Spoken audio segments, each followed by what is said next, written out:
রাধে রাধে বন্ধুরা, সবাই কেমন আছো? আশা করি সবাই খুব ভালো আছো, আর আমিও খুব ভালো আছি। আজ বছরের শেষ দিন, আমাদের পাড়াতে হবে নাম কীর্তন। তাই বৈষ্ণবীরা চলে এসেছে আমার বাড়ির ঠিক সামনেই কাকিমা বাড়িতে। আজ ওনাদের বাড়িতে এসছে কারণ ওনার যে শ্বশুর বাড়ি সেই গ্রাম থেকে সব লোকজন এসছে এখানে নাম কীর্তন করবে বলে। তাই তাদেরকে বরণ করে ঘরে প্রবেশ করানোর জন্য সব প্রস্তুতি করা হয়েছে। প্রথমে এখানে তেল মাখিয়ে জল দিয়ে চরণ ধুয়ে বরণ করে তারপরে নেওয়া হচ্ছে ঘরে। আর এই দেখো নাম কীর্তন এখানে শুরু হয়ে গেছে। এখানে আমাদের পাড়ার যত গোপাল আছে সবার ঘরেই গোপাল আনা হয়েছে। এখানে আমারও দুটো গোপাল আছে।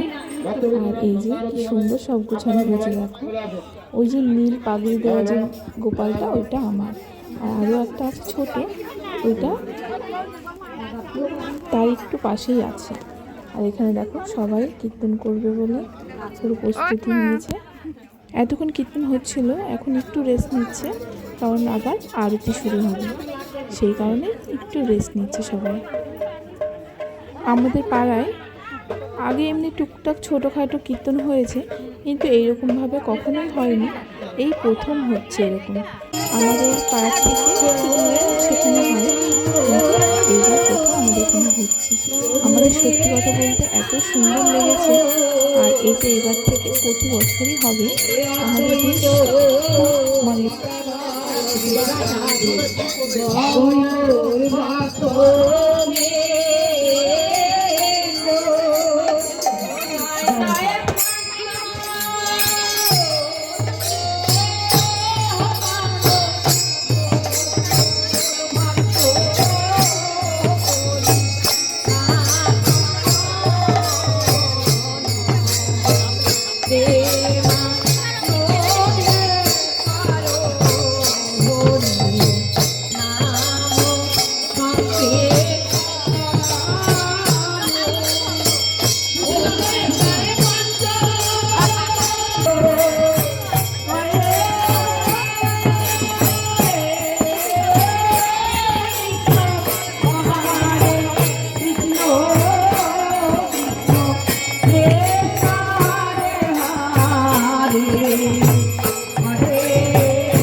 ভগবানের চরণে যেতে পারবো।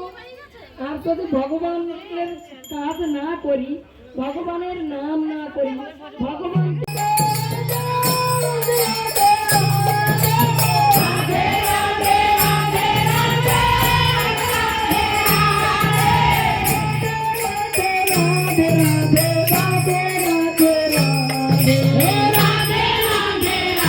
রাধে রাধে রাধে